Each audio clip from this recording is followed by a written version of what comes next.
Good evening, everyone. A few weeks ago when Pete asked if I would be willing to do this, and I, of course, without thinking, said, sure, why not? And then he said, well, you're up next week. And then, fortunately, we got snowed out a couple weeks, I guess. But, you know, at the time when I said initially, yeah, I'll do that, that's great. I'll be happy to. You know what? I don't think I'm going to move around Omar, so I'm not like a, I don't know, I'll just stay put, so I'll leave this thing alone. And, you know, and I thought,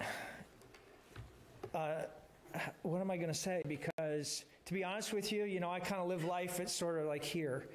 And that's going to be kind of what I'm going to talk about tonight a little bit. And so I thought, how can I, somebody who kind of lives life here, get up and give a message that's going to be encouraging and helpful to people and inspiring. But, you know, and so the weather intervened. And so, you know, now at least this week, I'm kind of up here, you know, so it's all going to be good. So when I was going to do this, I had a couple ideas and I asked a bunch of people, what do you want to hear about? And it must have been my sales pitch or whatever, but I said, do you want to hear about me sleeping on a boat, or do you want to hear about my refrigerator? And everybody but one person said sleeping on a boat. And I kind of wanted to talk about my refrigerator, but sorry, I'm going to go with I'm going to give the people what they want. You can hear about my refrigerator later on. And I've got some really good lessons about my refrigerator, believe it or not. But anyway, so you're going to hear about me sleeping on a boat. And, you know, I'm getting a lot of mileage out of my summer in Alaska, so you're going to hear another story about that. But I've never watched this movie through or seen the whole thing, but I'm familiar, you're probably all familiar with the scene from the Titanic where the female lead is standing on the bowsprit of the boat with her arms out like this, and the wind is blowing her hair back, and she's just got this gleeful look on her face. And for any of you who have ever done that, that is really an incredible feeling. And I don't know how many people have had that opportunity to stand at the bow of a boat as you're going through the ocean and you're plowing through the water and the wind's blowing in your hair. I was going to bring a spray bottle and spray just for an object lesson, spray a little spritz in my face. But that is really just a special feeling if you've ever had it. If you haven't, well, you're missing out on something. But that's kind of where we want. What we want is that experience of being at the front of the boat and we're moving ahead and all is good. But realistically, most of the time we're either in a storm or we're in the doldrums or we're just kind of drifting along. And so anyway, back to my summer in that horrible storm, and I tried to look it up tonight. The various weather agencies keep track of storms, but they don't have anything that I could find on storms in the North Pacific. There are a lot about hurricanes and typhoons and whatnot from 1984.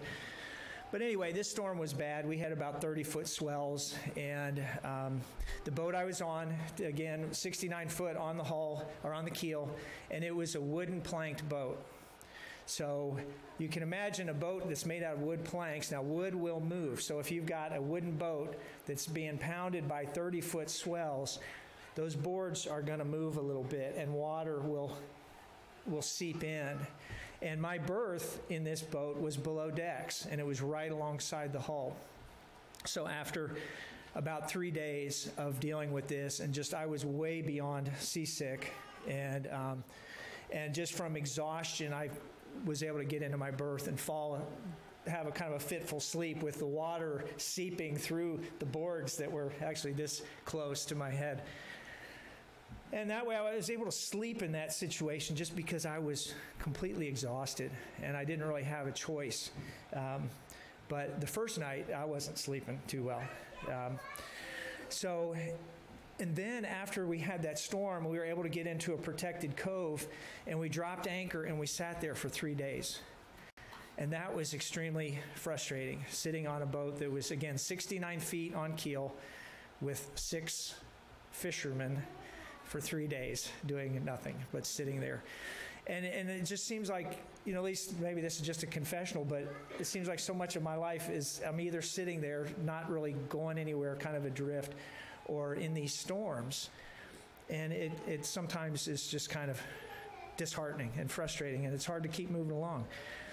And so I have a couple passages I want to share with you. You probably all thought of Mark 4, and I'll just read this quickly, and this is the one that kind of first comes to mind. Mark 4, verses 33 through 40.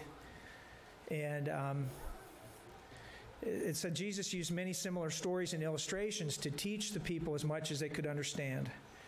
In fact, his public ministry, he never taught without using parables. But afterward, when he was alone with his disciples, he explained everything to them. As evening came, Jesus said to his disciples, "Let us cross the other side of the lake." So they took Jesus in the boat and started out, leaving the crowds behind, although other boats followed. But soon a fierce storm came up. High waves were breaking into the boat, and it began to fill with water. Jesus was sleeping at the back of the boat with his head on a cushion. The disciples woke him, shouting, "Teacher, don't you care that we're going to drown?" When Jesus woke up, he rebuked the wind and said to the waves, "Silence, be still." Suddenly the wind stopped, and there was a great calm. Then he asked them, "Why are you afraid? Do you still have no faith?" And so this passage opens up with, it says Jesus taught with similar stories and illustrations. Well, here's the illustration right here, is that he kind of rebuked the apostles. He said, "Don't you have any faith?" And so Jesus was able to sleep because he had ultimate faith. He had a complete faith. And so because of that faith, it didn't matter what was going on around him. He was secure. When am I supposed to wrap up? Like 3 minutes from now? What? Soon? Okay. Well, then we'll just skip over the next day. But, well, then the other one that really I wanted to talk about mostly was when Paul was shipwrecked in Acts 27. And I guess I'll just hit a few highlights in there. But if y'all want to turn to Acts 27. And if you remember the story, they were going to set out. He was on his way to Rome. And it was late in the season, and they had a little break in the weather. And so the sailors said, "Okay, we're going to go." And Paul said, "No, you shouldn't go. If you go, if we leave now, disaster's going to happen." But they persisted, and they left. And so then we see, of course, in verse 21, where Paul says to them, "Men, you should have listened to me the first time and not left Crete." So they got in this terrible storm. They were adrift for 14 days. And they moved about 470 miles. The ship was just being blown by the winds. And they eventually shipwrecked on the island of Malta. And there was one thing, though, that I want to pick up in about verse 23. And Paul's talking to the men. So they've been adrift on this boat in this storm. And they haven't been able to eat for 2 weeks. And then he said to the men, "But take courage. None of you will lose your lives, even though the ship will go down. For last night an angel of the God to whom I belong and whom I serve stood beside me. And he said, 'Don't be afraid, Paul, for you will surely stand trial before Caesar. What's more, God in his goodness has granted safety to everyone sailing with you. So take courage.' And here's the kicker, 'For I believe God. It will be just as he said. But we will be shipwrecked on an island.'" So Paul's encouraging the men, and he's saying, "God told me that you're going to be safe." And what's interesting, I think, is that he said, "Don't be afraid, Paul, for you will surely stand trial before Caesar." So Paul's looking at this saying, "Okay, great, we're not going to drown because I'm going to Rome and I'm going to get my head cut off." But I mean, you think about that he had that faith, that God said everyone will be safe. And then later on in the passage, the sailors wanted to do what they wanted to do, and each time Paul said, "No, you do what I said, because God said that if you do what I say, everyone will be rescued." And then at the end of the story, it says there were 276 people on board. And then at the end, they safely made it to shore, even though the ship was lost. So here was this situation where there was this terrible storm, and Paul knew, because he was told by God, that he was going to get through the storm so that he could face another storm beyond that. And then I will throw this one in, even though I'm good. I'm talking faster, I guess, now. So, but I thought of this on the way here, is a passage in Job 33, verses 29 through 30. And of all of Job's friends, Elihu was the only one that really didn't get called out and told that he was wrong.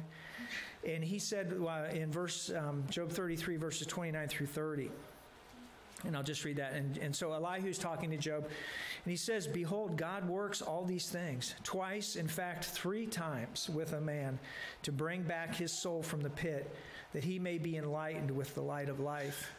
And another version, I couldn't find it, talks about he brings a man back from the edge of the abyss. And so I think that's very encouraging, that he's saying basically God, 2, 3, 4 times, God will bring you back from the edge of the abyss. But then the point is, he'll let you get to that edge before he brings you back.